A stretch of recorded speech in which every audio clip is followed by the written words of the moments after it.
alterações do mercado e para poder dar algum conforto ao nosso universo de funcionários públicos, procura-se melhorar os complementos e recorrentemente os complementos, o que em muitos casos acaba por superar o salário de base.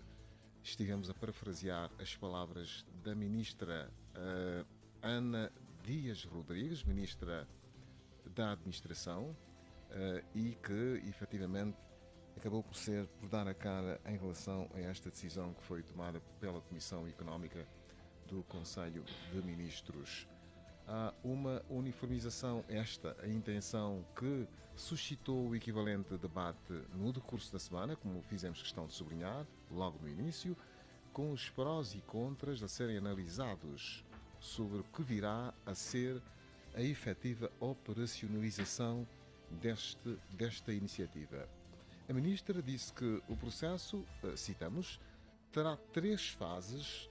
Uma fase de conclusão do diagnóstico, depois teremos uma fase de implementação e uma fase final de avaliação de todas as fases e de comunicação. Estivemos a citar a ministra Ana Dias Rodrigues.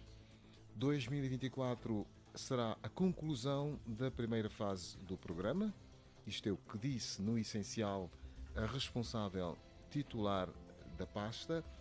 O salário mínimo atual em Angola é de 32.181 kwanzas, fixado em fevereiro do ano passado. A remuneração dos trabalhadores universalmente vista como remuneração de fator de produção e, como tal, um elemento a ter em consideração na estratégia de investimento das empresas, há muito que perdeu o real significado em Angola, tornando o salário um mero símbolo de instrumentalização e também, por que não dizer, de subjugação à disposição dos decisores políticos. Junto com o adverso ambiente macroeconómico, que é caracterizado por uma alta inflação, em que ele é oferido, o salário no caso, temos um salário de morte, com a educação e a saúde a liderar a lista da desgraça. Fala-se da baixa produtividade como razão de ser da baixa remuneração dos fatores no país, eu repito esta frase, fala-se da baixa produtividade como razão de ser da baixa remuneração dos fatores no país, contudo, ninguém conseguiu até o momento explicar com justiça o racional de ser das disparidades instituídas no decurso dos anos, sob diversas formas, nomeadamente, quer seja pelos cartões de abastecimento historicamente registados, as regalias e outras formas de remunerações que foram sendo instituídas aqui na nossa praça. Falar direto traz hoje a abordagem deste assunto e outros derivados que constam da agenda nacional para, efetivamente, esta pretensão de uniformização dos salários, dos rendimentos, principalmente dos funcionários públicos. Sintetizando, vamos hoje falar da Agenda Nacional para o Emprego e uniformização dos salários na função pública. Os nossos convidados já presentes aqui nos estúdios são, nomeadamente, o Dr. Gomes Luamba, bem-vindo aos nossos estúdios uma vez mais, é sempre bem-vindo. O Nathaniel Fernandes, bem-vindo, bom dia. Muito bem. O Dr. Sapalo Oliveira é economista. Muito bom dia, bem-vindo aos nossos estúdios. Já cá esteve a semana passada e foi com muito gosto, e é hoje, aliás, com muito gosto que voltamos a recebê-lo. Bem-vindo. Muito bom dia, obrigado. E finalmente o sindicalista Eduardo Pérez. Dr. Eduardo Pérez, bem-vindo aos nossos estúdios. Cá estamos então Muito para... obrigado, bom dia, senhor jornalista, bom dia, Angola. O nosso... E começo por si, Dr. Eduardo Pérez. Estão expectativas geradas em relação a muitos dos problemas que constrangem o funcionamento dos professores ao nível do ensino superior.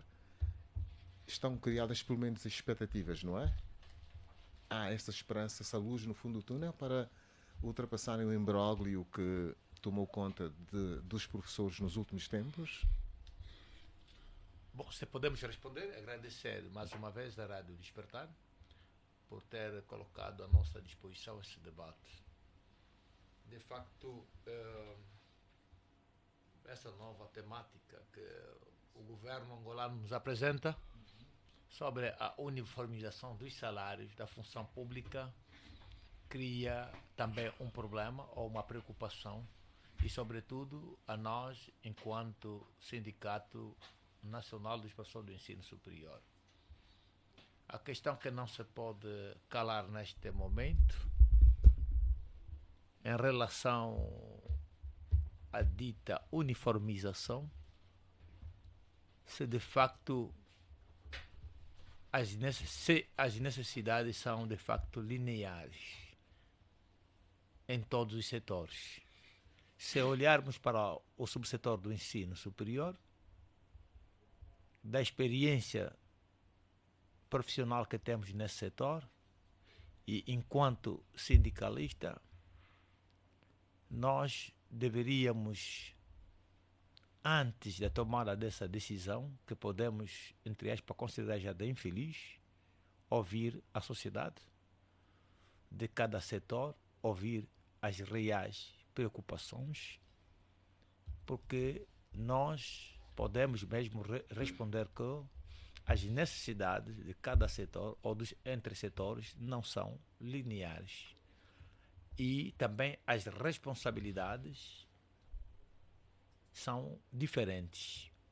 Penso que falarmos do nosso sistema de emprego, do novo sistema de emprego que Angola quer adotar, ou de gestão dos recursos humanos, porque neste âmbito temos que ver os interesses socioeconômicos, quer das nossas instituições, bem como também do trabalhador. E se assim nós compreendermos, nós ainda não digerimos esta decisão do governo, porque não fomos ouvidos ainda. E também, como sabem, que a última Assembleia Geral que interpelou a greve também agendou o reinício da greve para o dia 10 de novembro, caso o governo não satisfaça os 2 pontos fraturantes, nomeadamente salários condignos e seguro-saúde. E deixa-me aqui dizer que, agora mesmo, não tenho receio de dizer que os docentes universitários têm razão em reivindicar os salários quando já perdemos o poder de compra desde 2018, com a promoção da taxa de câmbio flutuante pelo BNA. E dali nós recebemos do BNA a promessa pública de que, ora, a inflação iria baixar ou pode subir, portanto, iria oscilar. O que acontece nesse momento é que a inflação só sobe. E nós viemos a perder, nós temos vindo a denunciar que o professor universitário, o trabalhador do subsetor do ensino superior, perdeu o poder de compra, vem perdendo o poder de compra. Agora que nós chegamos na fase do aumento do preço de gasolina, que de facto atiçou, alimentou já a inflação vertiginosa existente em Angola, tornou-se a situação socioeconômica do professor universitário e do trabalhador do subsetor do ensino superior piorou. Portanto, nós lamentamos e nós esperamos o governo e, sobretudo, o departamento ministerial da administração pública, que devemos ter a cultura democrática em saber ouvir as pessoas e o trabalhador. Nós não estamos na era da escravatura. Nós devemos dialogar, compreendermos de facto as reais preocupações. É isso que nós estamos aqui a recomendar. Está bem, doutor, eu já percebi o ponto. Aliás, verbalizo, são palavras suas, que terá sido uma decisão infeliz, e depois vamos aprofundar do porquê de ser desta infelicidade da decisão que foi tomada. Eu gostava de começar aqui pelo doutor Sapão Oliveira, para nos descrever qual o significado do salário. Salário, portanto, o que é que representa o salário, não só para o patrão, como também para o empregado. qual é a função social do salário para que nós tenhamos uma base de partida para a nossa conversa, para a nossa discussão. Antes, e se quiser, depois pode entrar na abordagem do mérito da proposta que é feita, apesar de ainda não ter sido devidamente escalpelizada do ponto de vista do conteúdo. Só ouvimos a ministra dizer, falar da primeira fase, segunda fase e uma terceira fase, que isto é um programa que parece prolongar-se no decurso deste mandato que vai até 2027, sensivelmente.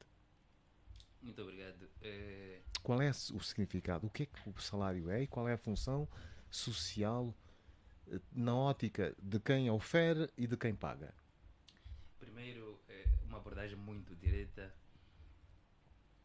Assim como todos os bens no mercado têm o seu preço e muitos serviços prestados têm o seu preço, o salário não é nada mais do que a remuneração do trabalho. E já agora fala um bocadinho da importância. O que é isto? O que é que o preço representa no mercado? O que é o preço?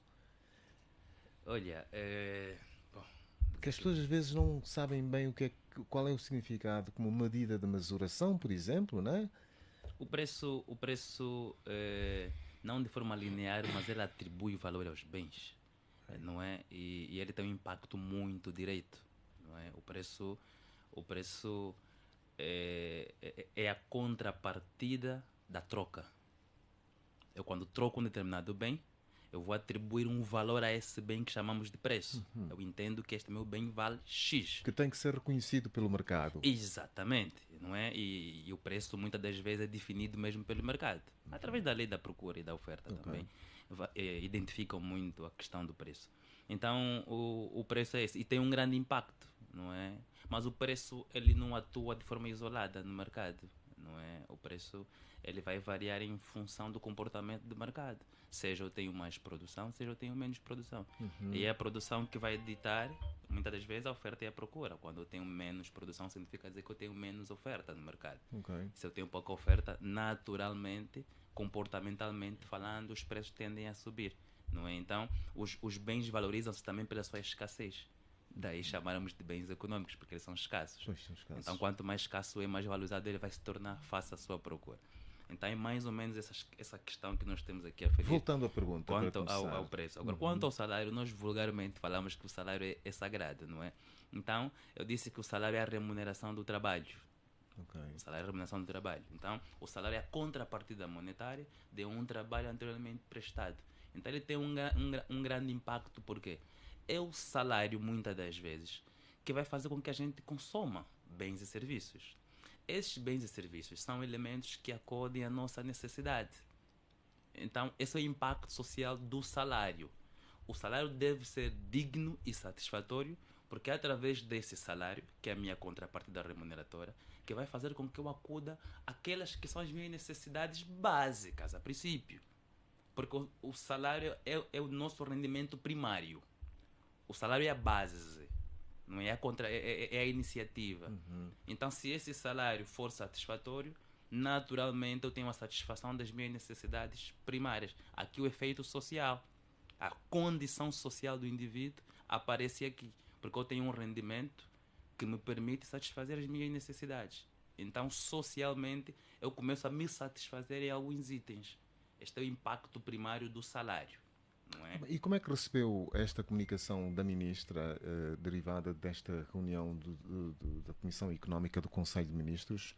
Para si, como é que foi que recebeu esta mensagem?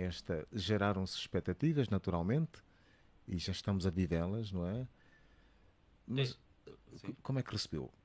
Eu, por acaso, olhei para os objetivos, não é? Olhei por aquilo que se pretende com este pacote, fiz uma análise objetiva. Na verdade, ele não vem de forma isolada, não é? Aquilo que são os objetivos, aquilo que me parece, os objetivos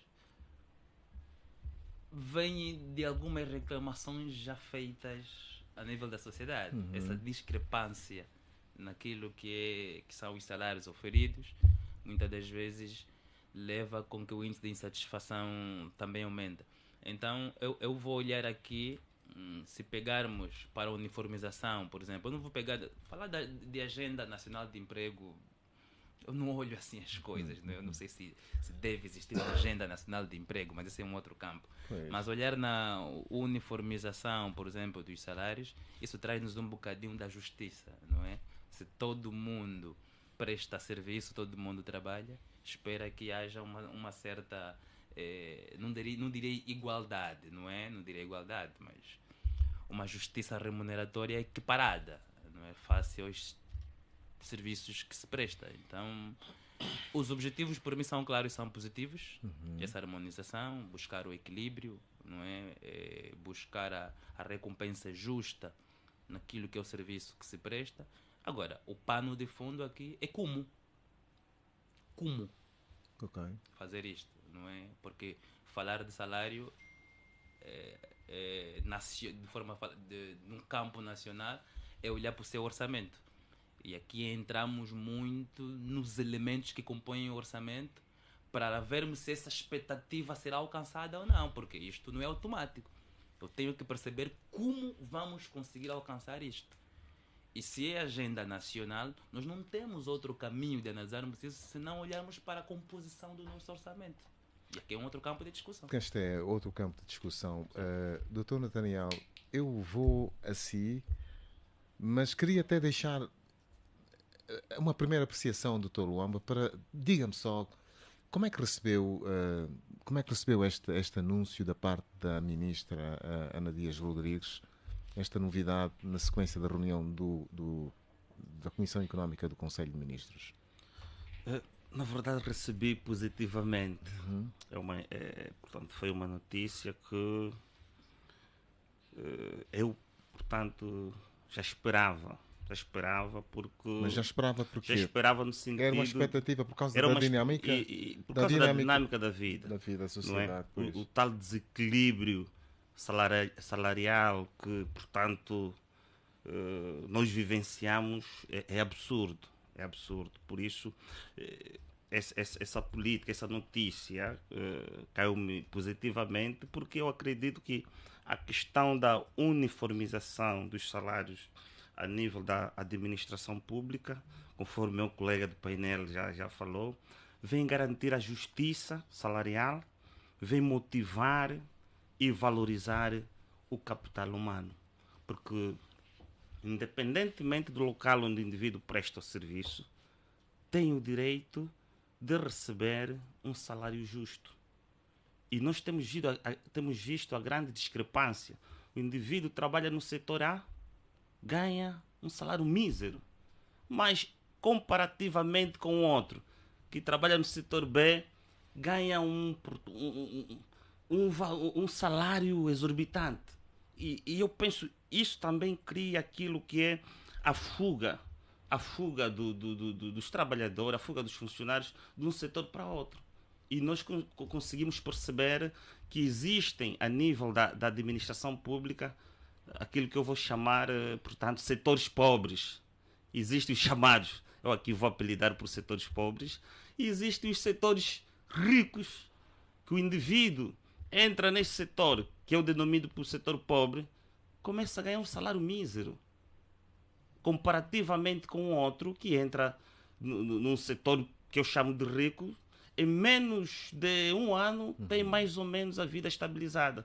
Por isso eu penso que eu já discutia isso, portanto, em foro particular com alguns amigos e colegas, de que há necessidade de se uniformizar o salário.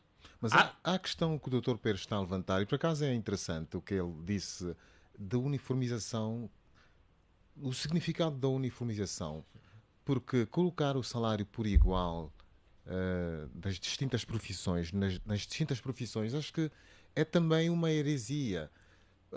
Os médicos, os professores podiam estar num nível, os professores particularmente deviam estar, e já agora estamos a falar dos professores universitários, não deviam receber um salário de miséria, de humilhação, mas eles também não podem estar igual entre si. Haverá especificidades. Talvez sobre isso o Dr. Nathaniel nos podia explicar. Vou só terminar. Quero vou só terminar, pronto. termina, por favor. Eu penso que eu queria perceber... a questão da uniformização, Pois. a Sua Excelência, a Senhora Ministra Teresa Dias, afirmou que está na fase ainda do diagnóstico. Eu preciso de um estudo. É preciso um estudo. Pronto, não vamos aqui entender a uniformização igual. Igual.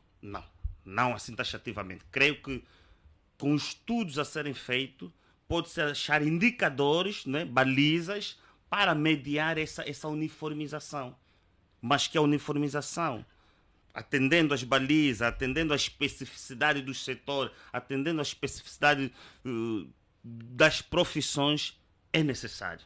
É necessário. E vem, portanto, na boa hora. Está bem, doutor Nathaniel, a questão que eu coloco é...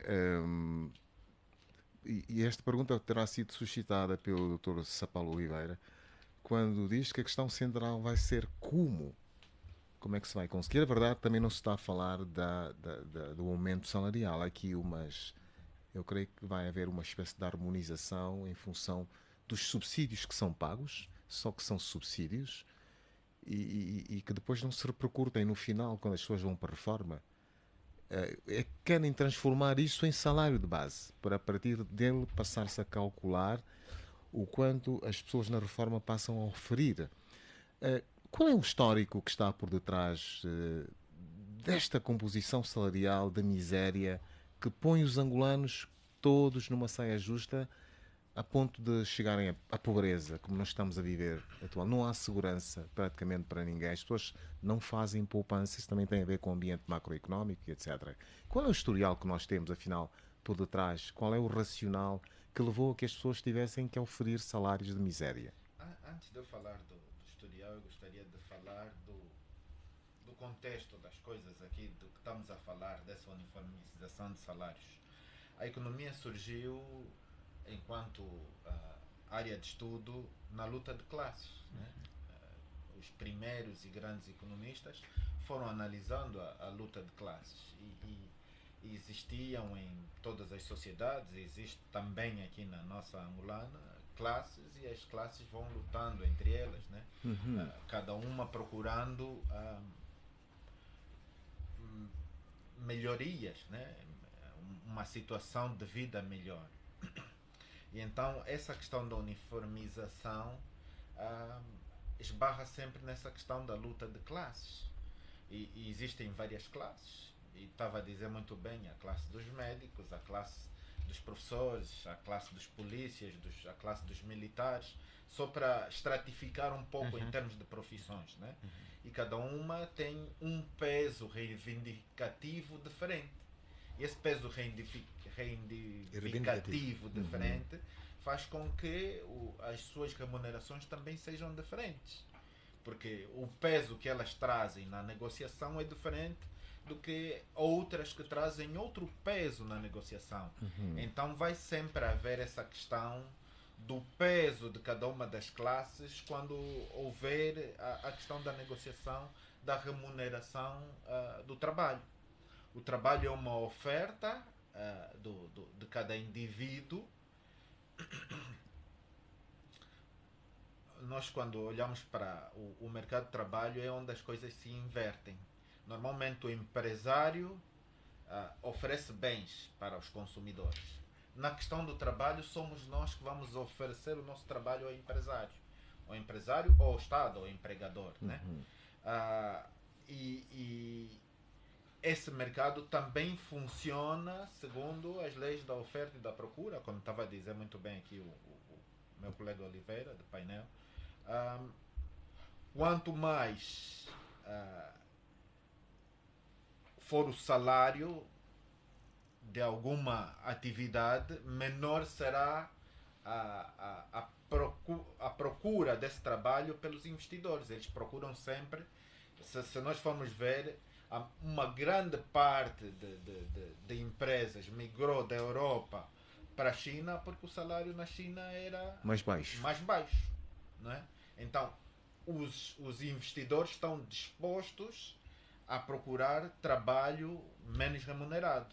Do outro lado, as classes trabalhadoras fazem o contrário. Eles estão à procura de atividades onde o salário é mais alto. Estava a dizer muito bem aqui o colega Luamba, né?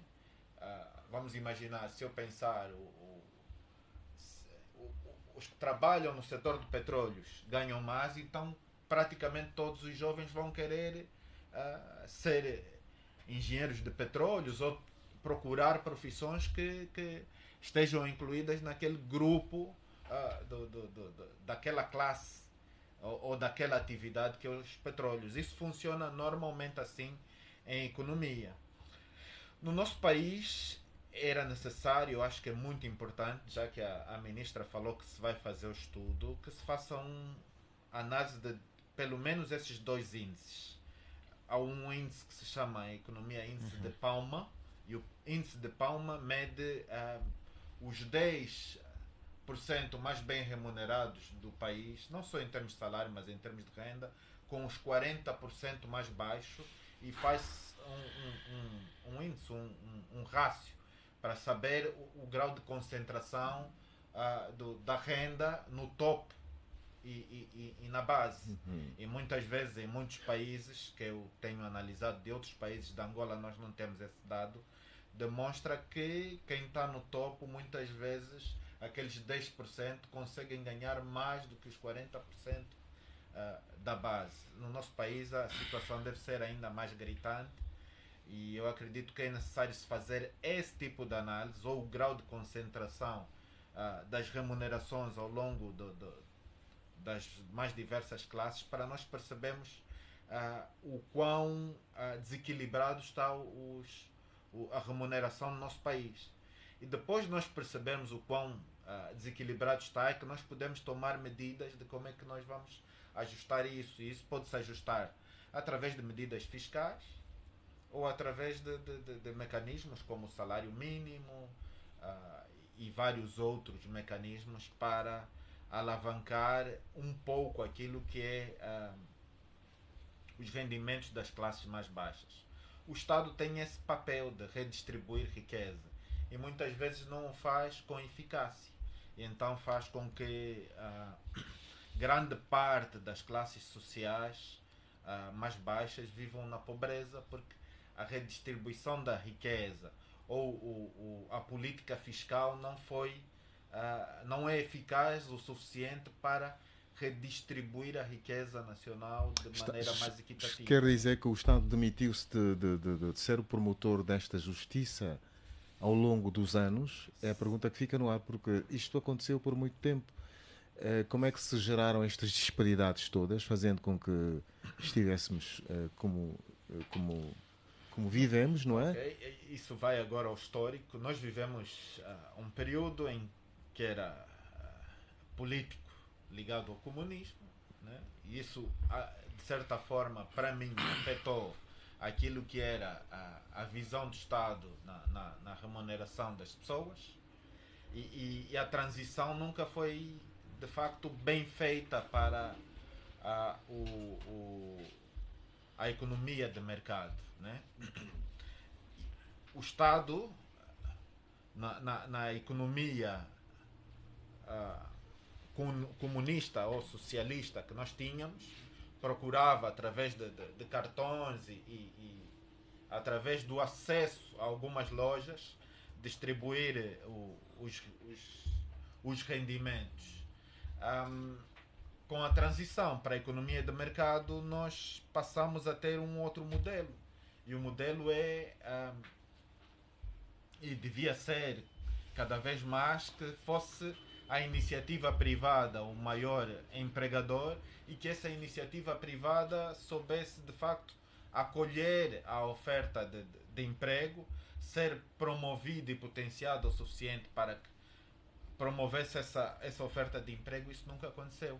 Então a maior parte das pessoas ainda no nosso país, uma grande parte, ou está no sistema informal ou está como empregada do Estado. E as que estão no sistema informal não têm nenhum empregador de facto, elas praticamente são suas próprias empregadoras, é o autoemprego. A maior parte das pessoas no nosso país vende para sobreviver. Eu diria o dado que eu lancei no último debate aqui, eu falei de 60%, mas grande parte das pessoas aqui disse que talvez esteja à volta dos 80%, mas a nossa economia informal é muito grande e a maior parte está a viver deste autoemprego, né? A fazer um negóciozinho, a fazer a zunga ou vender ali na esquina. Essa é a maior parte da remuneração que as pessoas têm no nosso país. Isso precisa mudar.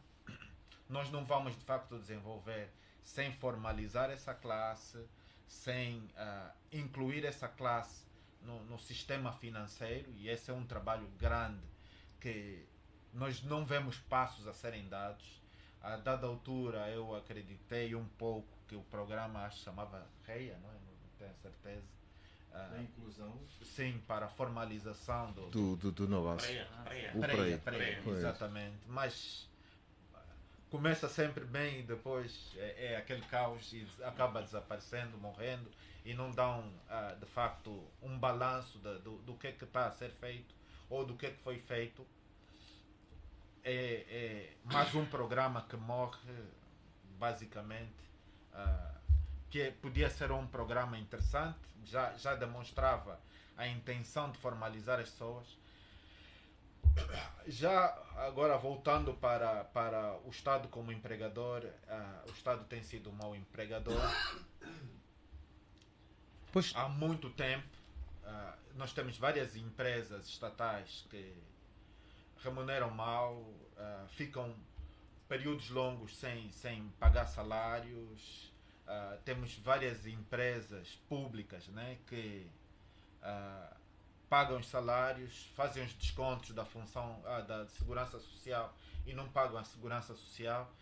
Todo esse quadro precisa ser alterado. O Estado, de facto, precisa ser enxugado e conseguirmos transferir grande parte para pequenas e médias empresas e o setor privado. Também, olha, doutor, eu percebi, Nathaniel, percebi e queria voltar a palavra aqui ao doutor Pérez, falando objetivamente, está a defender um diálogo e parece que o diálogo vai ser lançado. Não tem fé, não acredita que vai haver esta abertura para se discutir, embora a questão do salário, este é um ajustamento que se vai fazer talvez mais circunspecto, ou da responsabilidade, neste caso, do governo, do que propriamente já do debate de quanto é que cada um vai ganhar, quanto é que vão ganhar as profissões. Não sei se é este o problema já. Não acha que vocês vão ser contactados, vão ser convidados? Não tem fé que isto vai acontecer? Dr. Pérez. Muito obrigado. Primeiro, deixa-me aqui contrariar os meus colegas que falaram aqui da justiça, de que essa pretensão é boa, de uniformização poderá trazer a justiça salarial. Por experiência, enquanto sindicalista, das várias reformas que nós conhecemos, das reformas salariais desse país, deixa muito a desejar. Por isso que tenho reservas ao vir aqui que pode ser falado de justiça salarial. Porque acha que... Deixa-me só trazer aqui o histórico. Em 2018, houve essa pretensão com o Departamento Ministerial da Administração Pública sobre a uniformização salarial. Se nós pegarmos nos estatutos remuneratórios dos professores universitários, dos médicos, dos enfermeiros, nós vamos encontrando algumas semelhanças em termos de índice, como disse aqui o nosso colega. E o grande problema deste país, agora, já que pensamos falar em justiça salarial, a questão que não se pode calar, porque não se faz a ciência da conformação, nós temos que indagar, questionarmos, e aí é a nossa força. Quais são as circunstâncias que conduzem neste momento o governo a promover essa medida? Quais são as circunstâncias? Em que momento econômico em que nós nos encontramos? Mesmo não sendo economista, é fácil perceber que o governo traz essa pretensão, não chamo ainda de medida, porque não está em efetivação, é uma pretensão do governo no momento em que o trabalhador angolano, no seu todo, está economicamente miserável. Miserável por quê? Por causa das políticas públicas ineficientes implementadas pelo Estado angolano. Eu fazia aqui referência da taxa de câmbio flutuante. É preciso, nas discussões acadêmicas, temos que ter em conta os indicadores a ter em conta. E sem isso, nós acabamos por colapsar, nos desviarmos. E é também necessário chamar aqui a atenção que para os políticos, quando primam pela ação política, todos os meios são necessários para a manutenção do poder. Acha que não recorrem à ciência. Esta é uma medida que pretende tão somente... É uma medida política para acalmar os ânimos, porque se vermos, para além das greves suspensas em diferentes setores, vamos olhar sobre o caderno reivindicativo das centrais sindicais. E o que dizem?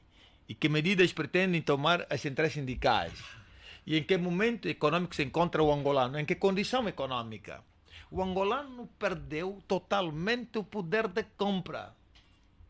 Olhando esse momento que estamos a viver e olhando o trabalho da reforma salarial ocorrido em 2018, em que nós, os sindicatos, fomos chamados, onde nós discutimos e já apelávamos o bom senso e a vontade política do governo através ao Ministério da Administração Pública. Portanto, estamos na mesma política. Os diferentes ensaios que têm ocorrido nesse país, no âmbito salarial, trazem os mesmos modelos, lamentavelmente. Agora, deixa-me dizer aqui, dizia aqui o meu colega, Nathaniel, que talvez que as reformas que ocorreram para a transição do nosso regime político inicial de 1975 a 91 e de 91 para até aqui, tanto estamos a falar da economia de mercado, não foram bem sucedidas. Mas há um determinado momento que Angola, no âmbito salarial, das políticas salariais, nós vivemos aqui se a memória não me coloca em erro, de 2012 a 2017, nós tínhamos aquele processo de atualização salarial de 3 em 3 meses ou 3 em 3 anos, acompanhando a inflação. E esse modelo seria até, se fosse bem sustentado, bem estudado pelo próprio governo, seria um modelo que poderia minimizar o problema da perca de compra que o angolano vive hoje. Porque se ocorresse a atualização salarial 2017 para 2020, acompanhando a taxa de câmbio flutuante, e depois agora, antes de promoverem a subida do preço de gasolina, que já encontrou a inflação, não só a nível interno, mas também como internacional. Portanto, nós não podemos agora acreditar neste governo com a política de uniformização salarial e que será bem sucedida, quando antes não auscultou, não tomou medidas antes de implementar determinadas políticas, quer a taxa de câmbio flutuante e não só. E mais, quando nós olhamos a taxação dos subsídios pela taxa do IRTE, que empobrece realmente o trabalhador na função pública e não só, estamos a ver que falar de justiça salarial, eu tenho que ter reserva para que, de facto, os membros do nosso sindicato não me julguem em assembleia geral. Eu tenho muita dúvida. Sem uma auscultação massiva, eficiente, eficaz, esse modelo não poderá funcionar porque já tivemos o mesmo modelo em 2018. Muito obrigado. Luamba, eu gostava de ver respondida essa preocupação que está a ser levantada pelo Dr. Pérez. Quer falar um bocado sobre isso? São legítimas as inquietações dele? Esta dúvida, esta incerteza, este descrédito total que ele faz sobre o Executivo? Olha, eu gostaria de começar concordando, antes de falar da opinião aqui do Dr. Pérez Alberto, queria falar aqui do colega de painel, colega Nathaniel, que dizia que essa uniformização dos salários da função pública é uma conquista da classe trabalhadora. Porque, de facto, e eu concordo com isso, porque nessa luta do capital e o trabalho, nessa luta da burguesia e o trabalhador, nessa luta entre quem é detentor dos meios de produção e quem é detentor da força de trabalho, normalmente nesta luta, quem sai a vencer são os detentores dos meios de produção. E a história, a nível da economia política, nos ensinou isso, dos grandes latifundiários, que sempre eram os grandes senhores, que decidiam e tinham todos os poderes. Mas eu quero acreditar que esta uniformização é sim uma conquista da classe trabalhadora. E, sobretudo, daquela classe trabalhadora menos assalariada, que poderão ver os seus salários, quero acreditar, porque estamos aqui todos nas suposições, que poderão ver os seus salários melhorados. Foi assim, portanto, que a ministra Teresa Dias, Sua Excelência a Senhora Ministra Teresa Dias, afirmou que vai haver essa uniformização, esse equilíbrio, para também, sobretudo, valorizar o próprio salário, para criar a justiça salarial. E essa harmonização, essa uniformização, vai obedecer aquilo que é o poder de compra. Porque nós temos notado durante muito tempo o poder de compra da classe trabalhadora diminuiu bastante, significativamente. Do angolano no geral, diminui significativamente. Então, um dos elementos também da uniformização desse salário é mesmo, portanto, atribuir o poder de compra à classe trabalhadora. Por isso eu acredito que é uma conquista. Se calhar não é uma conquista da classe trabalhadora bem assalariada, daqueles setores que eu denominei por setores ricos. Eu quero acreditar que existem setores ricos e setores pobres. Para os trabalhadores daquelas classes ou daqueles setores ricos, se calhar não é uma conquista. Mas para aqueles que todos nós sabemos, trabalhadores dos setores que têm salários que, portanto, já nem conseguem terminar o dia 10, o dia 15 de cada mês. O salário recebeu hoje, depois de 3 dias. É sim uma conquista. E nesta luta entre o trabalho e o capital, é um ganho da classe trabalhadora. Olha, sobretudo dos setores dos setores mais desfavorecidos. E também, portanto, concordo com o Dr. Alberto quando dizia que é necessário que haja escutação. O Executivo, e eu acredito, portanto, partindo do princípio da boa-fé, acredito que o Executivo vai e deve escutar os sindicatos. Porque os sindicatos são os representantes dos trabalhadores. São aqueles que transmitem os anseios, os desejos, as preocupações dos trabalhadores.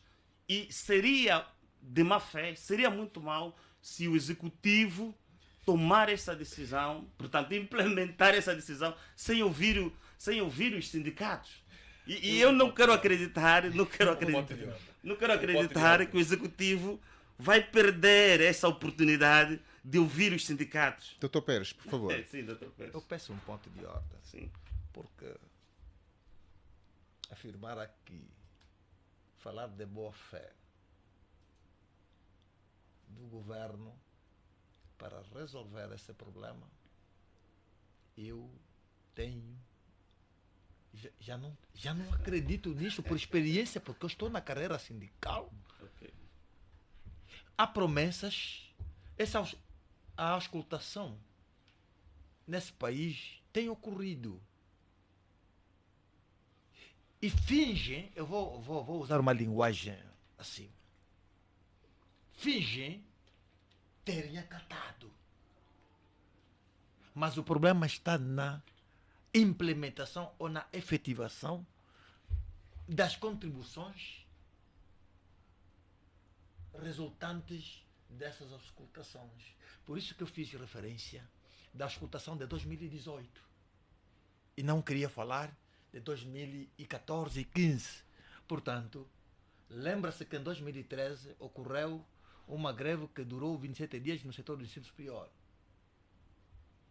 E só retomamos a greve em 2021 é porque houve um longo período em de experiência. Nós aturamos para dialogar com o governo, muitas promessas não cumpridas, o que nos leva hoje que quando o professor universitário entra em greve não quer parar.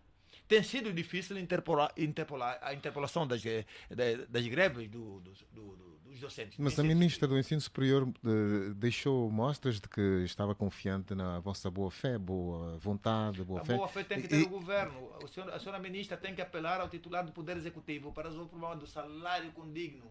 Não estaremos aqui a compreender que hoje o professor catedrático esteja abaixo de $500. Como que está a inflação? Quanto é que está a taxa de câmbio? Doutor Pérez, mas este é um grande desafio que existe efetivamente por parte das autoridades, é como é que se vai resolver este problema. Não estamos a falar de um ajuste salarial, nós estamos a falar sim de de uma uniformização. Então, não vai haver variação de orçamento geral do Estado. Esta é uma das questões que o Dr. Oliveira realmente colocou. Não me parece que vai haver alteração do Orçamento Geral do Estado, já que levantou a questão de como é que se vai fazer. Mas o problema que se coloca é este, Dr. Oliveira. Este é um dilema muito grande que se está a viver. Não está esta a ser uma falsa expectativa que está a ser gerada agora, com implicações no futuro, com reveses, com maior violência, porque eu noto que os professores... E disse aqui o Dr. Pérez, aguentaram durante 2 ou 3 anos, voltaram à greve recentemente, foi o ano passado, e há esta probabilidade da greve durar cada vez mais, há um pouco mais de zangas, as coisas estão um bocadinho azedas em relação ao próprio diálogo. Veja a Ministra do Ensino Superior com dificuldades, apesar da confiança que ela deixou no ar de que não, os professores não vão fazer greve a ponto de comprometer o ano letivo. Este não é um problema que estamos a adiar, estamos a arranjar para o futuro? A deixar para o futuro? Eu acho que não. Não? Eu acho que não. Mas porque a questão que se coloca é em que base é que a nossa economia vai sustentar, por exemplo, enxugar esta inflação que estamos a viver, que é o problema que nós estamos com ele. Bom, como é que nós vamos... Não é só um problema de política monetária. Acho que Angola tem outro tipo de problemas, não é certo? Temos vários, mas nós temos que começar por algum lado, não é? Eu estou aqui para que a gente não fuja um bocadinho daquilo que é o objetivo. Isto é um programa que se lançou, por isso que nós somos chamados aqui a dar o nosso contributo, a dar o nosso parecer. Nós somos sociedade no geral. Eu estou aqui a ler um dos objetivos e ele diz que visa harmonizar e reforçar as normas e práticas dos organismos públicos em relação aos salários e outros benefícios devidos aos funcionários, não é? E práticas, o que é que ocorre? Nós estamos a falar muito do salário. Não vai haver um aumento do salário, se vai ser um ajuste, se vai se procurar um equilíbrio, ou seja, tirar onde há um excesso e vir comatar onde há um déficit. Pois, por acaso é interessante esta parte. Exatamente, possivelmente poderá ser isto, porque os orçamentos são aprovados anualmente. As nossas fontes de receitas são conhecidas, eu não sei, despesas idem, muitas das vezes. E onde é que eu quero me assegurar aqui? Estamos a falar muito da justiça salarial. literalmente não existe justiça salarial. Assim como não existe justiça tributária e etc. Agora, atenção, atenção. O que pode se levantar aqui para tentar enquadrar o termo justiça salarial, no meu entender, é o que o meu colega aqui disse, é dividir por setor.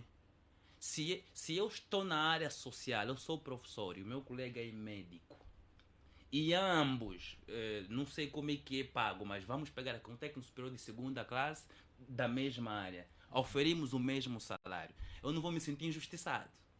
Não vou me sentir injustiçado. Eu acho que devia-se separar. Vamos pegar órgãos de defesa e segurança, uniformizar ou harmonizar, seja qual for o termo, porque aqui o Estado vai fazendo a distribuição das suas despesas.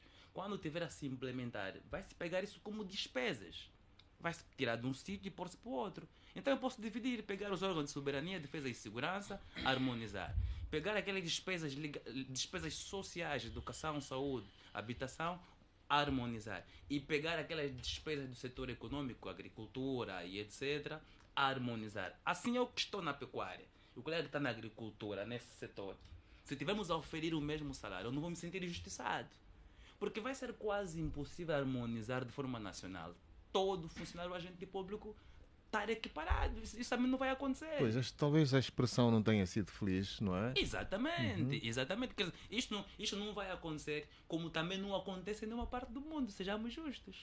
Então, a chamada justiça é por setor. Porque o que a gente vê aqui, por exemplo, o setor do ensino superior reivindica uma certa melhoria, legítima, que é natural. Mas quando você reivindica, é porque você está a comparar com outro setor. Não é? Quando você reclama, é porque você está a comparar que há setores, não é? Que também dependem das receitas do Estado, que estão em melhores condições salariais que o seu setor. O doutor Pedro está a pedir a reclamar. Exatamente, porque... Não, eu penso que é uma confusão. A reivindicação do Sindicato dos Professores do Ensino Superior não tem comparação com qualquer setor nacional. Estamos de acordo. Permita-me só. Sim. Deixe-me trazer a informação em primeira mão. Nós temos apresentado, a nossa comparação tem sido com as instituições congêneras, professores na África do Sul. E vermos os níveis, sobretudo, nós temos aqui, viemos a denunciar a perca do poder de compra através da inflação. Nunca deixamos de falar da inflação, as causas da inflação nesse país. O que eu penso que, seriamente, os economistas, os académicos da área de economia devem sugerir a esse governo algumas reformas que sejam racionais. Nomeadamente, como é que podemos compreender a taxa de câmbio flutuante? Como é que podemos compreender a taxação, por exemplo, do IRT, tanto do IRT aos subsídios? Como é que nós podemos enganar o trabalhador a confiar, por exemplo, no subsídio quando sabemos que no ato da sua reforma ele ficará sem eles? Nós, academia, somos criminosos, porque nós muitas das vezes ajudamos o governo a enganar a sociedade sem trazermos a verdade dos factos. Mas tu estás a referir às intervenções públicas que fazem, dizendo que corre tudo bem, e não estão a falar a verdade? Não, é grave isto. Quando um académico oculta a verdade, porque a ciência é a aproximação da verdade ou a verdade. Então o que é que se passa? Onde é que está o problema? Por que é que os técnicos superiores... Essa é a natureza da nossa história política de Angola. Desde 1975 até aqui, o acadêmico angolano perdeu a sua honestidade intelectual. E esse é o problema deste país. Esse é o problema que está a afundar Angola. A academia, o poder acadêmico tem que ser exercido pelos cientistas. Não pode... Ninguém vai a uma universidade para aquecer o banco das universidades, da escola. Então, por isso também que nós não somos valorizados. E o que os professores estão a defender, por exemplo, temos ensino, mas temos problemas com a investigação científica.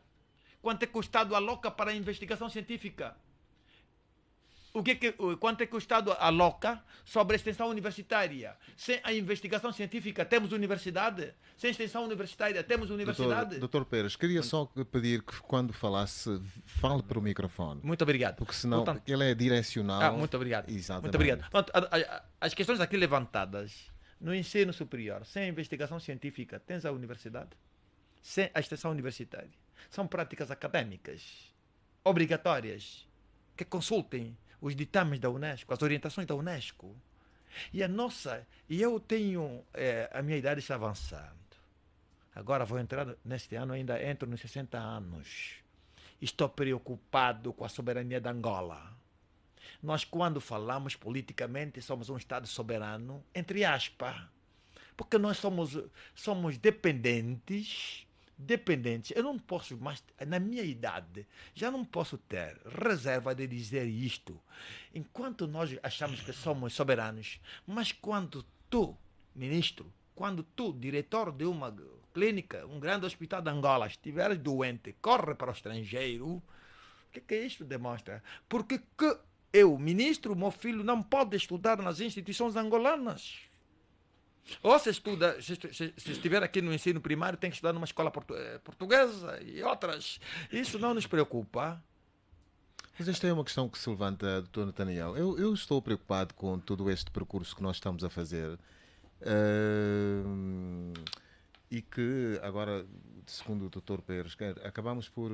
O que é que justifica a corrupção? Como é que se corrompeu a mente do técnico do quadro angolano a ponto de colocar-se numa condição de quase mendicidade, a ponto de não ter opinião própria, não ter autoridade académica? Estou a citar as palavras do Dr. Pérez. O que é que aconteceu efetivamente? Qual é a nossa história? O que é que esteve por detrás disso tudo? De sermos tão diferentes dos outros quadros, falando aqui próximo da Namíbia, na África do Sul, etc. O que é que aconteceu?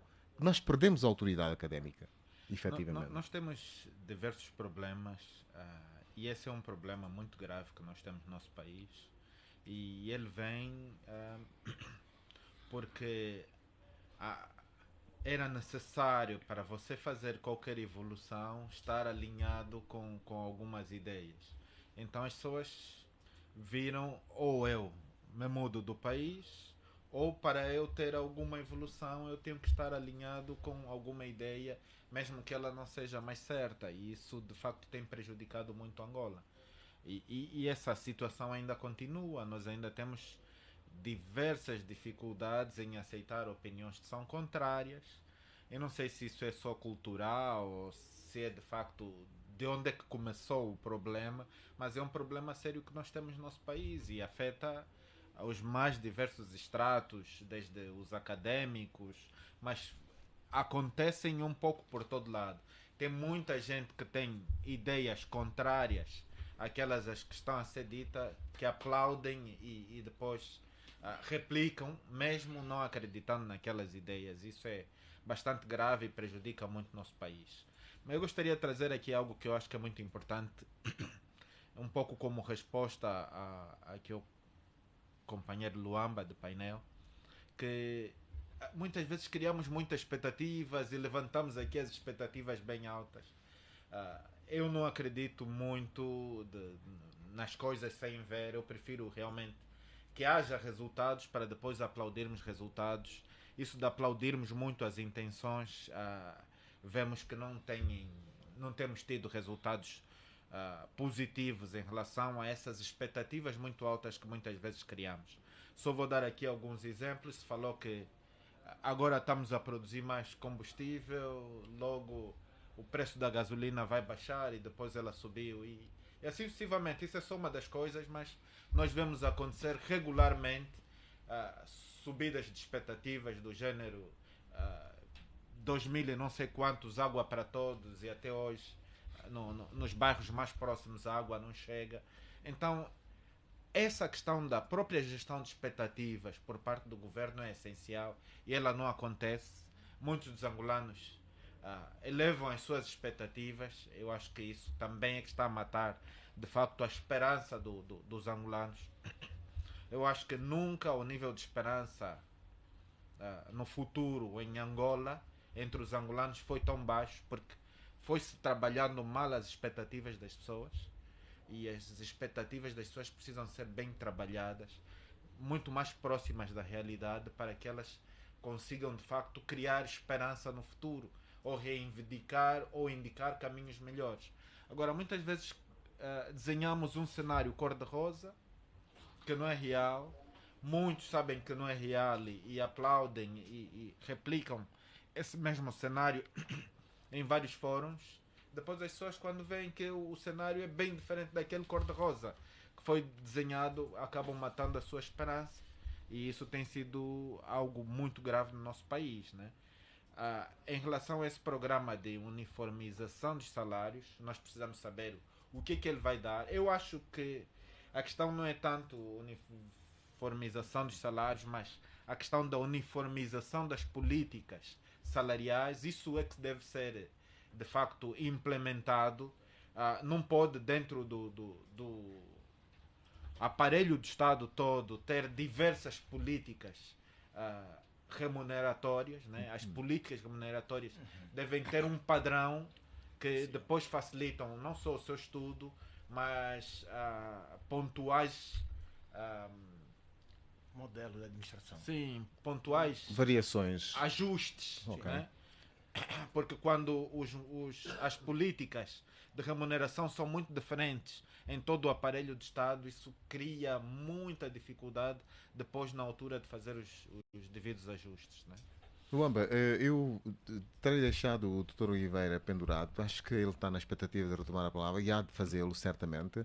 Luamba, há disposição da parte das pessoas em aceitar, por exemplo, que se faça, porque esta é uma tarefa hercúlea. Na verdade, há muitos desencontros, uns ganham mais na mesma classe do que os outros. Acha que há disponibilidade da parte das pessoas em aceitar que efetivamente perca, que se baixe o salário para ajustá-lo àquilo que é um pouco mais de justiça em relação aos outros? Achas que há esta disponibilidade da parte das pessoas no seu ciclo, nomeadamente?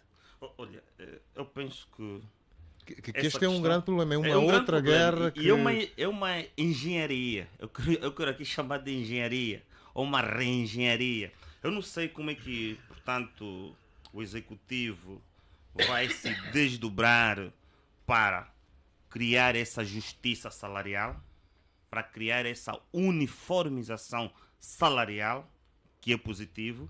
Não sei, mas, portanto, eu sou sempre... Eu tenho é minha característica, eu sou muito... Otimista. Gosto muito da otimista, gosto de sempre dar o benefício da dúvida, pronto, é a minha característica. Mas, ouvindo a ministra Teresa Dias, dizia que, portanto, há uma comissão que está a fazer o diagnóstico, porque esse processo tem 3 fases, que é a primeira fase, que é a fase do diagnóstico, a segunda fase da implementação, a terceira fase, que é a fase final da avaliação de todas as outras fases e comunicação. Portanto, está-se ainda na fase do diagnóstico, e esta fase vai terminar, pelo que eu vi da ministra, vai terminar no primeiro semestre de 2024. Portanto, eu quero acreditar que há um conjunto de engenharia que, portanto, os membros dessa comissão devem estar a engendrar, para que se crie mesmo esse mecanismo da uniformização. Se vai se tirar mais na classe A para redistribuir na classe B, não sei como é que vai funcionar. Se vai se aumentar a classe A, porque existem vários critérios. Um deles, e os economistas estão aqui, não me deixam mentir, um deles, a nível da justiça redistributiva, para além, um deles é mesmo diminuir mais para quem tem mais e aumentar para quem tem menos. E é possível fazer isso, não sou economista, os economistas estão aí, é possível fazer isso através dos impostos, da política fiscal. Quem ganha mais, paga mais. Quem ganha menos, paga menos. A nível dos impostos. Esse é um mecanismo. E existem vários outros mecanismos. Por isso, eu não quero aqui adivinhar, mas quero acreditar que é uma engenharia que essa comissão vai ter, que não é fácil, mas que, ao ser implementado, eu penso que será muito bom, porque também vai evitar, eu já disse e repito aqui, vai evitar a fuga. Só para lhe dizer, Salombe, Há funcionários de um determinado setor que tão logo acontece concurso público de um outro setor, vamos supor que o indivíduo está na saúde, acontece um concurso público no Ministério, vamos dar aqui um exemplo, das Finanças, o indivíduo deixa a saúde e vai para as finanças. Claro, a fuga de quadros. Isso é mau. Eu penso que esse é um objetivo que o Executivo tem para impedir essa fuga, essa mobilidade. Porque depois vamos ter o setor pobre, conforme eu chamei. Por isso a harmonização é importante. É normal que... Olha, pronto, não sei se será essa política que a Comissão vai seguir. Eu já discuti isso com alguns amigos e colegas. Por que não, a nível da tipificação dos ministérios, conforme o colega Oliveira falou, porque os ministérios estão tipificados, existem ministérios da classe social, ministério da classe econômica, por que não estipular um salário? Todo técnico superior, estou a dizer para a classe social, para os ministérios da classe social, todos técnicos superior, vamos supor licenciado, o salário mínimo, ou o salário base, mínimo não, o salário base, um exemplo aqui, vamos supor, o salário base, 500 mil. 500 mil. Todos. Não importa se é saúde, educação. Agora, o que vai diferenciar são os subsídios inerentes à especificidade do trabalho. A especificidade é que vai ditar o subsídio. Mas o salário base é 500 mil. Pronto, o IRT também é outra discussão, Dr. Pérez, é outra discussão. Mas eu penso que esse é o mecanismo. O indivíduo está na saúde, vou para a educação, vou para mais famo, vou para outro ministério. Se o salário base aqui é 500 mil de todos os ministérios, onde está inserido esse Ministério Social, penso que esse é um mecanismo, uniformizar nesse sentido. Agora, claro, atendendo à especificidade de cada trabalho, cada profissão é uma profissão, tem o seu, tem a sua razão de ser, tem os seus riscos, aí sim os subsídios aí é que vão diferenciar. Mas que a uniformização é importante, é importante. Penso que devemos entender isso. Ok. Doutor Pérez, pelo trabalho que têm feito, qual é a comparação e é um dos elementos de reivindicação, de certeza, aliás é uma base para a comparação com os homólogos, os colegas aqui da região, qual é a discrepância que há entre um técnico superior, por exemplo, na Namíbia ou na África do Sul, um PhD, quanto é que ganha e quanto é que ganha o técnico superior aqui em Angola? E eu creio que este é um elemento de comparação que fazem normalmente, apesar dos rendimentos nacionais serem diferentes. Um professor catedrático da Namíbia tem um salário até $8 mil. Portanto, está a falar de dólares americanos. Sim. E um professor catedrático da África do Sul, $9 mil. Um professor catedrático do Congo Brazzaville tem um salário até $5.500. 5 mil a 6 mil dólares. Em Angola, hoje, o professor catedrático com salário base Doutor Pérez, microfone, atenção. Microfone. De 400. $400? Não, 479 mil kwanzas equivale a quanto, meus economistas? $450, não? Ok. Então, que o Ministério das Finanças me admita. Mas, Luamba, é preciso desculpa, evitarmos o juízo de valor na ciência. Eu penso que o governo vai poder. Mas o governo... nós, quando começamos aqui a abordagem, eu levantei aqui algumas preocupações. Quais são as circunstâncias que levam o governo a propor essa medida? Ainda não tomou essa medida. A medida não está em execução. E ainda bem que disse que a auscultação vai até o primeiro semestre do ano 2024. E como é que fica a minha vida econômica? A minha situação social? São questões que tem que... Eu não vivo de conformismo. Não posso viver do conformismo. E há um aspecto que eu estava aqui a refletir. Os mesmos ministros são os ministros da legislatura passada. Poucos foram exonerados. A prevenção para qualquer homem de ciência, a prevenção é sempre uma medida de prudência, não? Porque nós esperamos que as coisas atinjam níveis insustentáveis para depois vir aqui. Por isso que eu chamei a atenção em ciência política. Quando eu falei da ação política, estava a basear-me em ciência política. Entre a ação política e a ciência política. O que ocorre muito em Angola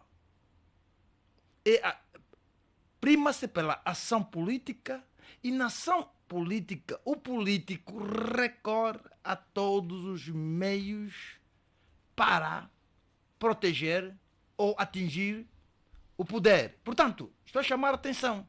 Mas em ciência política procuramos compreender os problemas, compreender as suas causas, compreender as possíveis soluções. E é essa chamada de atenção que estamos a dizer. E por isso que eu disse aqui que nós, os académicos, somos os primeiros criminosos contra a humanidade. E nós estamos a fundar o país, estamos a contribuir. Não tenho receio, eu sou aquele que de facto vivo as perseguições de toda sorte. E não, já não tenho medo disto, nem tenho medo de morrer na estrada, não, eu estou a falar a verdade. Essa é a verdade dos factos. Nós, os académicos, devemos usar o poder, o conhecimento científico para ajudar o nosso país, repor esse país nos caris. Essa medida, essa pretensão seria boa até se tivéssemos essa discussão antes da subida do preço de gasolina. Por que não antes? Portanto, as políticas públicas ineficientes nos conduzem à eficiência ou à ineficiência? Pô, desculpe. Esta é a pergunta que fica no ar. Nathaniel, quando o Dr. Pérez falou, e por suscitação minha, do salário dos professores aqui, os homólogos na região, estou a falar nomeadamente na Namíbia e África do Sul, e também no Congo, Kinshasa, portanto, chamou-me a atenção a discrepância. Congo-Brazzaville. Chamou-me a atenção a discrepância entre uns e outros, não é? Os professores aqui estão a ganhar qualquer coisa como $500, se tanto, e eles, os outros, estão com uma média de 5, 6, 7 mil dólares americanos. Eu sei que na Alemanha, de onde vives, tens essa experiência. O alemão, só para reforçar o que estamos a dizer, é dos mais bem remunerados, e o pagamento era, ao tempo em que eu adquiri este dado, era de $35 por hora. Portanto, era por hora. E eles faziam as contas, no final tinham o valor. Então a pergunta que se coloca é: porquê desta discrepância? Será que isto também é uma maneira de fazer política? É uma maneira de prender as pessoas, torná-las mendigas, permanentemente mendigas? Eu penso que sim. Onde é que está a dignidade do professor universitário, que todos nós gostávamos de ser? Tínhamos muito orgulho quando éramos mais pequenos, não é? Mas hoje as pessoas fogem ser professor, não é? Porque é realmente... Qual é o prazer que há em deixar as pessoas indignas, na indigência? Eu penso que o ensino foi completamente voltado ao abandono. Se não foi o abandono, procurou-se, implementou-se políticas que de facto degradaram muito o ensino em Angola, né? O nosso ensino está cada dia mais degradado. Nós temos dados que são realmente arrepiantes, né? Nesse ano, mais de 1,5 milhão de crianças não vão entrar no sistema de ensino. Acho que por volta do todo o país, 5 milhões de crianças não vão entrar no sistema de ensino. Nós temos as escolas públicas, na sua maioria, acho que saiu agora há pouco tempo dados que diziam que mais de 80% não possuem água, os sanitários não funcionam, mais de 80% também não têm energia elétrica a funcionar nessas escolas. E então é tudo consequência das políticas que foram dirigidas à educação. E a educação é de facto um dos setores mais importantes que foi negligenciado no nosso país. E eu penso que foi negligenciado. Muita gente diz que de facto a ideia era deixar as pessoas na ignorância para que pudessem reclamar menos, né? Porque quanto mais ignorante nós somos em relação à realidade, menor é a nossa capacidade reivindicativa, né? E se calhar para manter o meu status quo ou a minha posição no poder, preciso deixar votado a ignorância o povo, de maneiras a que ele não consiga de facto estruturar a reivindicação do porquê que sofre, né? E isso é bastante grave no nosso país. Mas eu queria trazer outro dado aqui, mesmo porque estávamos a falar de como é que será esse reescalonamento, seja de salários ou dos benefícios remuneratórios. Há em economia algo que se chama condição de Pareto, né? Até é chamado por alguns condição de Pareto eficiente. Eu até vou ler para nós tentarmos perceber mais claramente, que diz assim: políticas econômicas podem ser adotadas para mover a economia de um país em direção à condição de Pareto eficiente. Para isso, devem ser realizadas mudanças na alocação de recursos que beneficiem alguns agentes sem prejudicar nenhum. Não podem haver mudanças, de facto, que prejudiquem outros. Está a falar do contexto atual. No contexto atual. Portanto, suponhamos... Se nós estamos a procurar fazer mudanças, por exemplo, vamos melhorar os salários de alguns, mas vamos diminuir os salários dos outros. Não pode ser. Isso não existe, não pode ser. Em economia, isso acaba prejudicando a própria economia. Normalmente, quem tem mais poder. E quem tem mais poder tem um poder reivindicativo diferente do mais fraco. Não vai acontecer, e se acontecer, acaba desvirtuando e até criando resultados piores quando se retira de alguns para dar nos outros. Olha, não funciona, né? Pronto, estamos aqui nas conjunturas, não é? Estamos aqui dados fiáveis de que vai se tirar aqui, vai se diminuir a nós. Sim, não temos esse. Mas, portanto, na minha humilde opinião, eu penso que é possível, sim, quem tem mais ser diminuído. Porque existem mesmo salários absurdos. Nós temos acompanhado, passo o termo, desculpa o termo, nós temos acompanhado, às vezes, nas redes sociais, algumas informações, que um PCA ganha 100 milhões. Falando da TAG. Não estou a dizer, não estou a dizer nada. Só estou a dizer, um PCA ganha 100 milhões. Pronto. Mas é 100 milhões. Ao nosso contexto, isso é sustentável mesmo. Só para dar um exemplo que estamos a trazer... Ou 200 milhões. Não, já penso estamos que, a trazer essa discussão. Vou só terminar o meu debate. Eu penso que não estamos tanto... aqui numa conversa, acho que é bom interagirmos assim. E vermos e tentarmos perceber. O que tem 100 milhões está disposto a mudar o seu salário para 50 milhões. Só estou a dar um exemplo. Lhe faça essa proposta, abaixe o seu salário para 50 milhões. Ele não vai aceitar. Não vai aceitar. E, das duas, uma. Se ele continuar no cargo, ele vai ter um desempenho muito pior do que tinha antes. E o desempenho de quem lidera acaba prejudicando o resto da instituição. Uma solução era lhe tirar e meter um outro com um salário mais baixo, né? Mas isso é, de facto... Em termos de eficiência? Imagina, no aparelho todo do Estado, retirar alguns, mandá-los para o desemprego, para meter outros, para que os salários se equiparem, não é algo que seja funcional, de facto. Doutor Oliveira, tendo em atenção isto que estamos aqui a abordar, a questão do ótimo de Pareto, a questão do ótimo de Pareto, e já está agora a dizer que a questão do ótimo do direito adquirido, não é? Nós estamos aqui num imbróglio, que trouxemos, que se consolidou ao longo destes 40 e tal anos, não é? Que é uma bota difícil de descalçar. Fica muito complicado. Como é que se podem resolver, como é que se podem acomodar as expectativas geradas, criadas, construídas ao longo deste tempo, num despacho, numa decisão para eventualmente satisfazer os equilíbrios que se impõem nesta altura no mercado? Em sua opinião.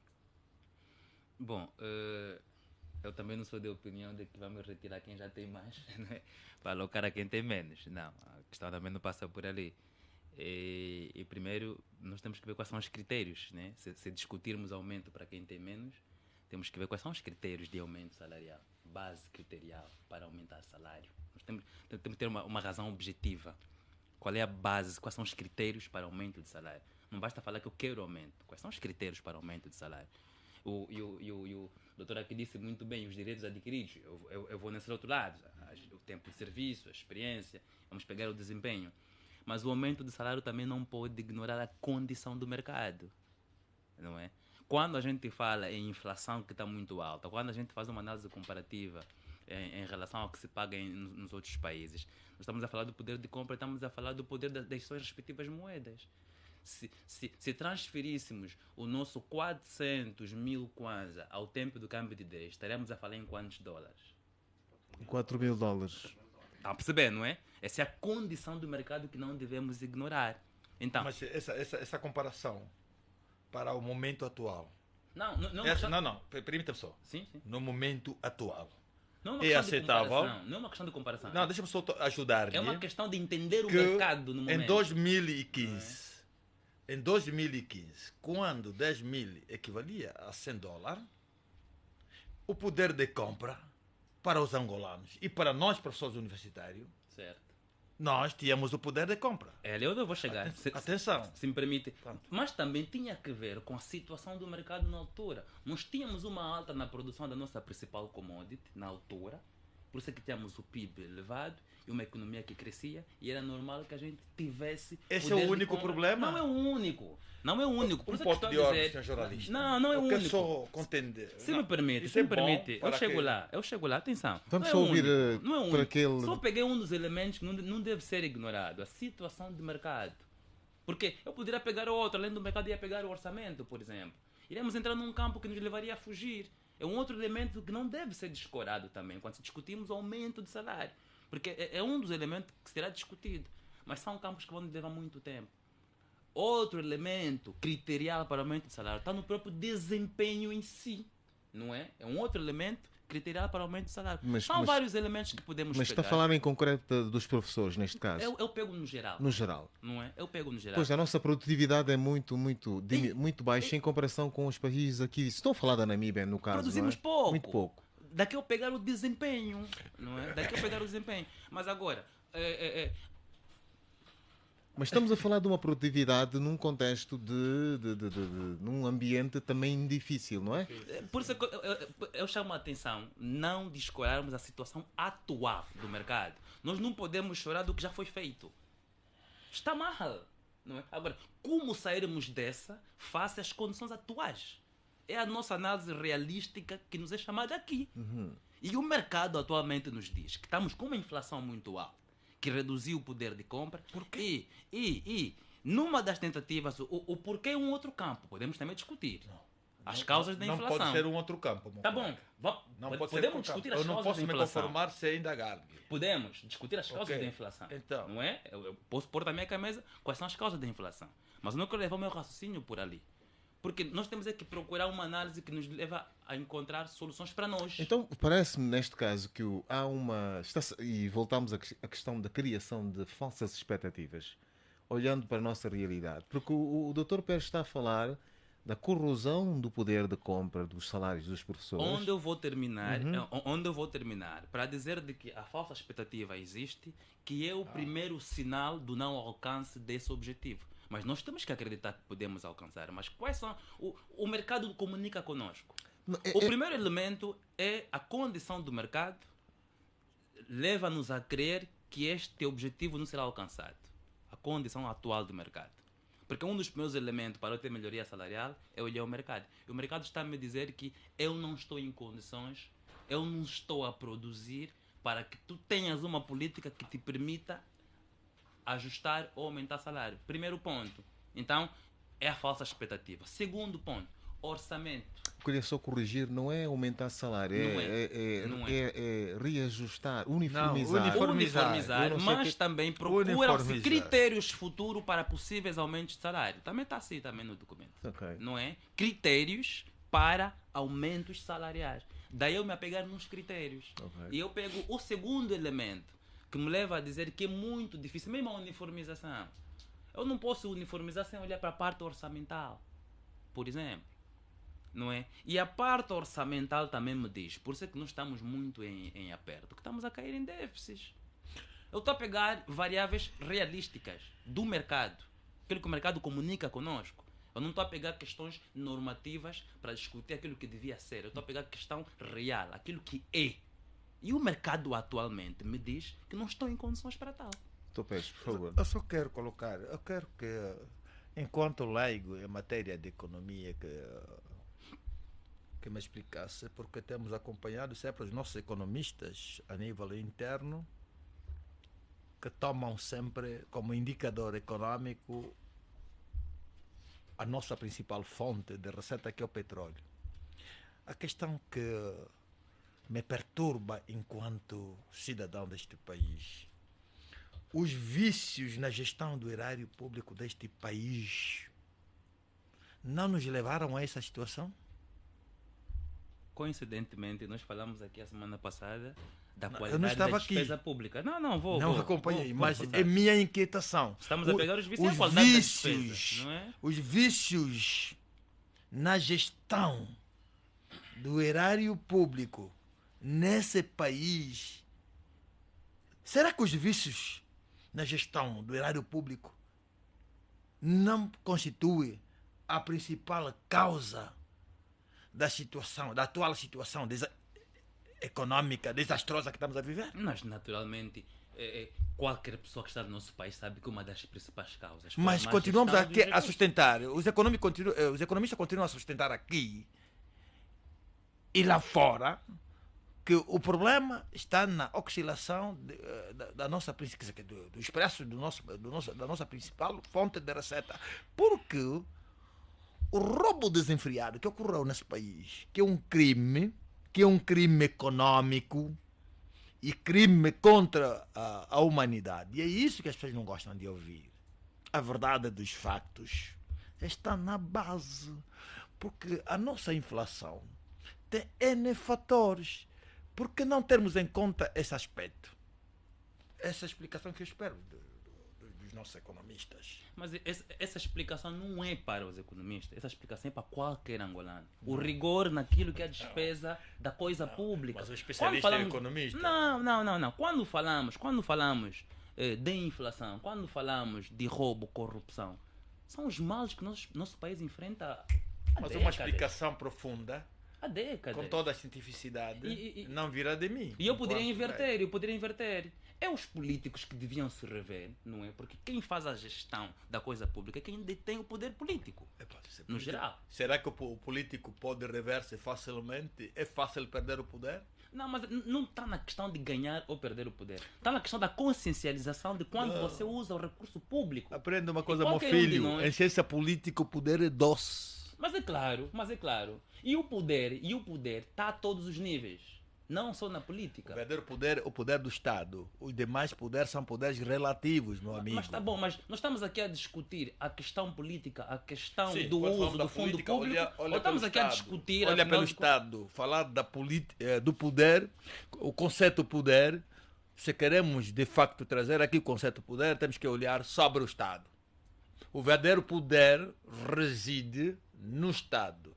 Todos os demais poderes são poderes relativos que dependem do poder do Estado. Por isso que os Estados independentes e soberanos, o conceito de soberania, não há um poder superior fora das nossas fronteiras, nem igual ou superior dentro das nossas fronteiras. Pronto, é só para chamar a atenção dos poderes. O poder, o verdadeiro poder, o poder verdadeiramente falando, em ciência política, é aquela que reside, que é do Estado. Por isso que nós vimos os problemas aqui, as lutas dos partidos políticos. Doutor Pérez, nós estamos a falar de um assunto, espero que não desvirtuamos aquilo que é o propósito que nos trouxe cá. Era só para esclarecer.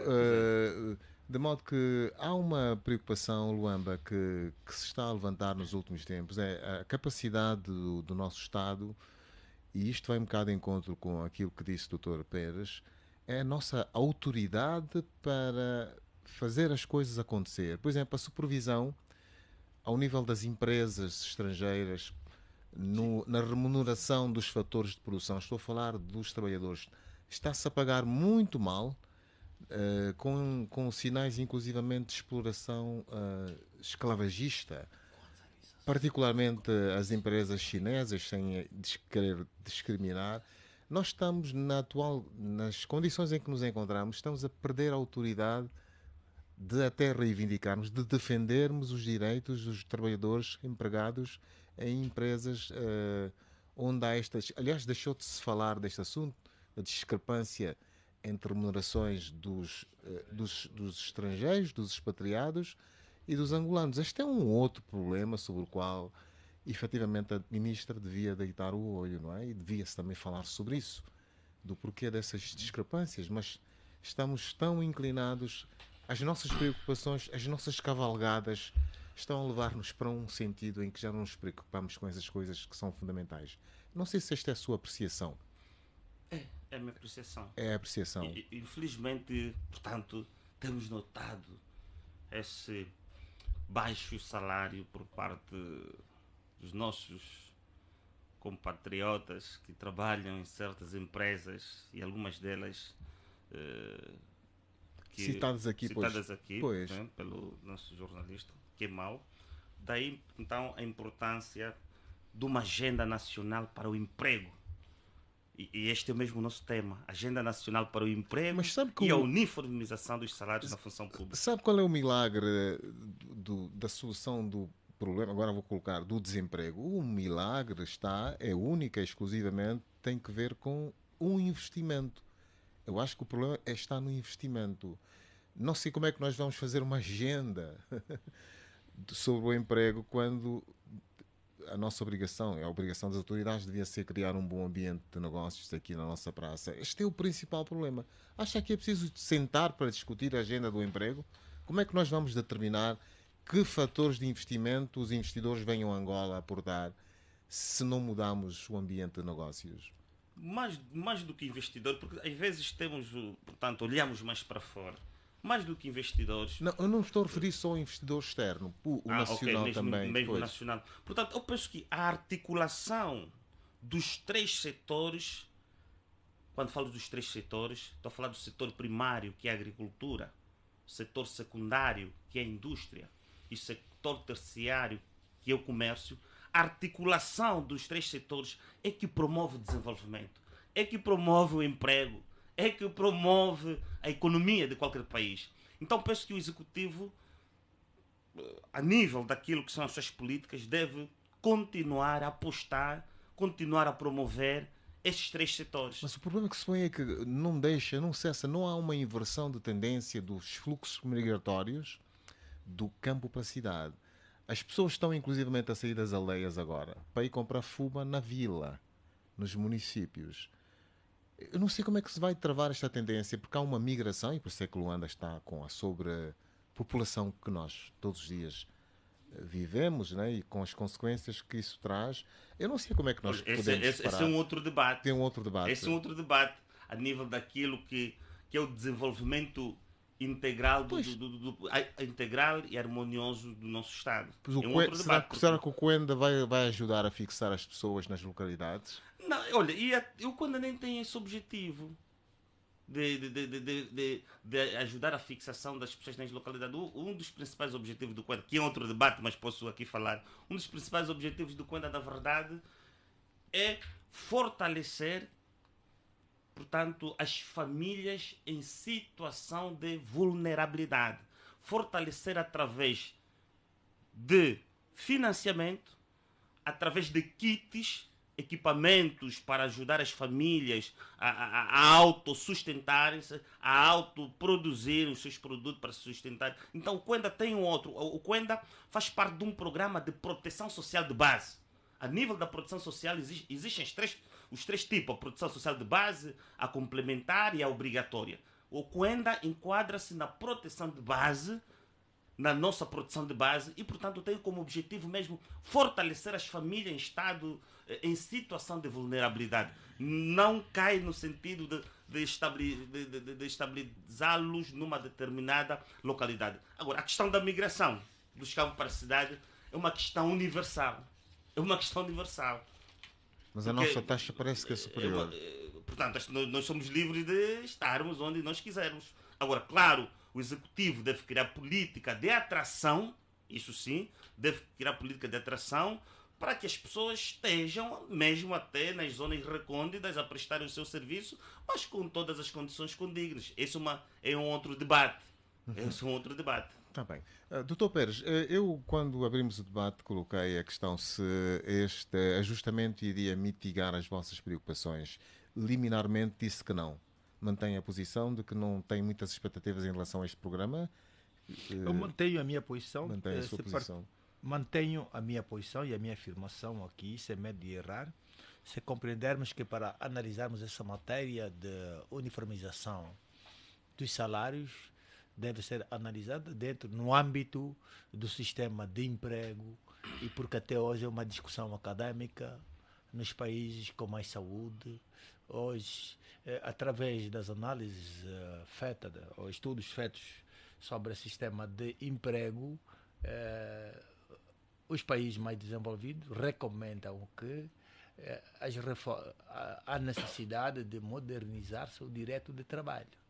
E penso que é nesse ângulo que nós estamos a sustentar a nossa dúvida com essa pretensão. Ainda é uma pretensão que é concebida num momento não próprio. Não seria este momento. Porque, então, qual devia ser o momento próprio para eu chamei aqui a atenção que os mesmos ministros que estão neste governo, na presente legislatura, na sua maioria, são os mesmos ministros que vieram da legislatura passada. Por isso que nós esperamos a situação agudizar-se para depois. E a questão também que eu levantei aqui, que não pode ser menos importante, até primeiro semestre de 2024 estaremos em estudo o que será da nossa condição econômica, do nosso poder de compra, a nossa situação social. Por isso mantenho, de facto, a nossa inquietação, a nossa preocupação e a reserva, dúvida, afirmando que como se diz na gíria, na nossa sociedade, esse filme nós já vimos em 2018 com a uniformização dos salários. Doutor Pérez, mas ainda assim, bom, eu iria passar a palavra ao Fernandes, Nathaniel, mas há uma pergunta. Apesar das vossas reivindicações serem insistentes, mas também encontram um patrão que não cede, porque diz que não sabe onde ir buscar dinheiro para melhorar a vossa condição. Aqui, fazendo uma parte do assunto que nós estamos a abordar, está-se logo a ver a partida que não haverá cedência da parte das autoridades nos vossos propósitos, naquilo que vocês estão a pedir, e por conseguinte, não havendo alternativa, não havendo saída, vão ter que ficar mesmo como professores a dar aulas.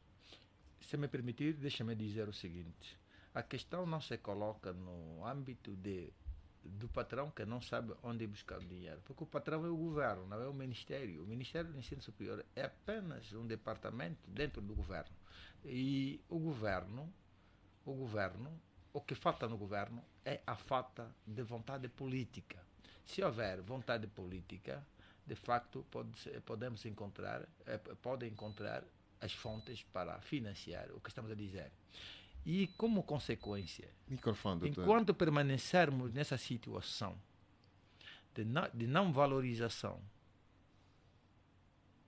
do ensino superior ou do setor de educação e ensino neste país, permanecermos na má qualidade do ensino, o desenvolvimento sustentável para Angola é uma miragem. Os que viverem mais tempo, podem sublinhar isto.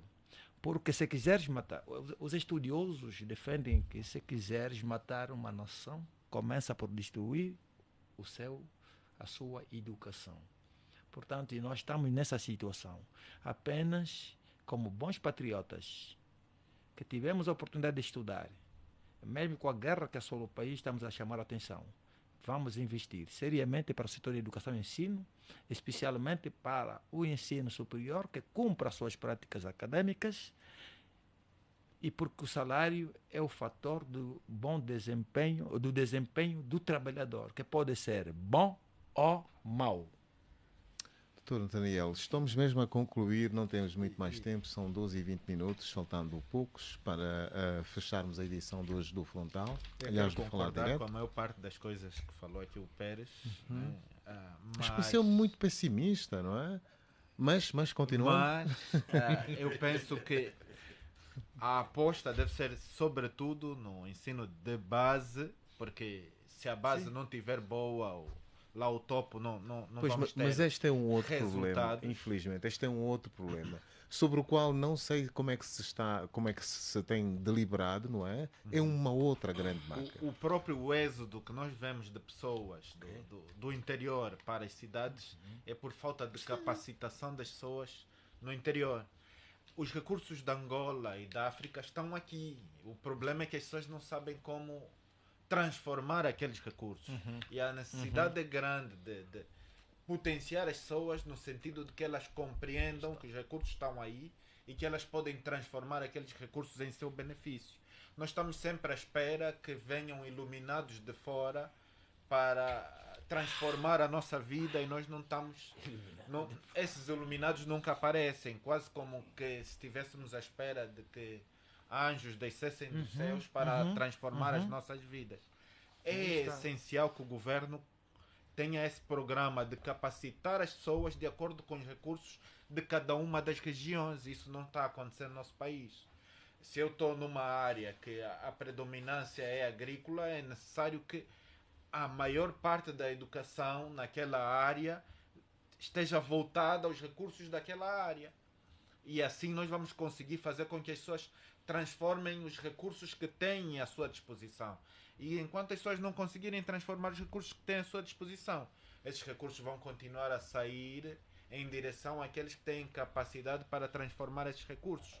Muitas vezes, em vários debates, vejo muita gente falar de que a Europa vem tirar os recursos da África, os Estados Unidos vêm tirar os recursos da África, a China e a Rússia vêm tirar os recursos da África, porque eles têm como transformar esses recursos e nós adiamos a nossa capacidade de transformar os recursos e depois isso reflete-se em tudo, reflete-se no emprego, reflete-se na qualidade de vida. Sim, na qualidade de vida, na remuneração, na renda do país, na produtividade e por aí afora. É essencial de facto isso, mas eu penso que essa reforma que precisa acontecer e eu acho que é um bom sinal estarmos aqui a falar da uniformização dos salários, porque estamos a meter um pouco o homem mais no centro daquilo que devem ser as prioridades e não construir um aeroporto ou fiz mais 1 quilômetro de estrada, porque enquanto nós começarmos a medir a boa governação no betão ou nas paredes que foram desenvolvidas, nós nunca vamos ter um país desenvolvido. Para nós vermos a boa governação, nós temos que ver o entregável que a boa governação está a fazer. Diminuiu-se o desemprego, subiu-se a remuneração das pessoas, há muito menos pessoas na pobreza, há muito menos pessoas com fome. Isso são os entregáveis de uma governação. Os entregáveis da governação, se nós vemos, muitas vezes fazem o Estado da Nação, fala-se construir X hospitais ou X quilómetros de estradas e depois, no final, resultado em termos de melhoria da qualidade de vida das pessoas é Portanto, continuamos com um índice muito baixo de desenvolvimento humano. Esta é a questão central. Doutor Oliveira, para terminar mesmo, estamos perante muitos dilemas. Finalmente, pareceu-me ter vindo aquilo que é justo, e foi a opinião central do Dr. Eduardo Pérez, de que com a realidade económica ou macroeconómica que nós temos, dificilmente podemos concretizar esta uniformização e, quem sabe, ajustar o salário para uma situação mais justa, de maior justiça, que é aquela que nós não temos. Concorda connosco? Concordo e acrescento dizendo de que a grande preocupação nem está muito no ajuste de salário, muitas das vezes, nem no aumento em si. Eu posso fazer a análise inversa. O cidadão quer a melhoria das condições de vida e a melhoria das condições de vida passa por um custo de vida reduzido. Eu posso manter a minha renda, mas se o meu que se o custo de vida reduzir, eu tenho maior capacidade de aquisição sem aumentar o meu salário. Muitas das vezes o aumento de salário, o aumento do rendimento, chama aquilo que chamamos de ilusão monetária. Porque quando você sai de 100 para 200, o mercado também reage. Se você comprava o litro de óleo a 100 kwanzas e tinha 100 kwanzas, conseguias 1 litro. Se você sobe para 200 kwanzas, o preço também sobe a 200. Você continua tendo a mesma quantidade de 1 litro. Isso é uma ilusão monetária. Então eu prefiro que o custo de vida reduza, muitas das vezes, do que o aumento do salário, porque já estavam me dizer que eu não tenho onde ir buscar para aumentar. Se eu não tenho onde ir buscar para aumentar, então eu posso criar políticas para reduzir aquilo que está a fazer com que o meu poder do custo seja reduzido. Então, por isso é que eu olho muito na questão do mercado. A minha análise é muito o mercado. É o mercado que dita a nossa condição de vida. Não é o dinheiro em si, não. Porque o salário, ele tem valor quando consegue me proporcionar maior quantidade de bens a adquirir. É o lastro. Exatamente isso. Então, a minha análise é mais voltada para ali. Não é eu quando estava a dizer que um dos elementos para discutir a questão do salário é o orçamento. É porque já sabemos que, já disseram que não tem onde ir buscar. Se eu não tenho onde ir buscar, por causa da questão do orçamento, que é um outro campo, então eu posso olhar para outras políticas que reduzam aquilo que é o custo de vida da população. Quando discute-se muito que os preços estão muito altos, isso está a reduzir o poder de compra, está a fazer com que o meu salário não valha quase nada. Então a solução não é me aumentar o salário, é reduzir o custo de quê? De vida. Vai valorizar mais o meu salário. É exatamente aí a minha análise é centrada para ali. Né? Porque mais dinheiro na mão da população, os preços vão aumentar, significa dizer que eu vou ter inflação ligada a quê? A circulação monetária. Exatamente. Então eu não prefiro esse caminho, eu prefiro o caminho inverso.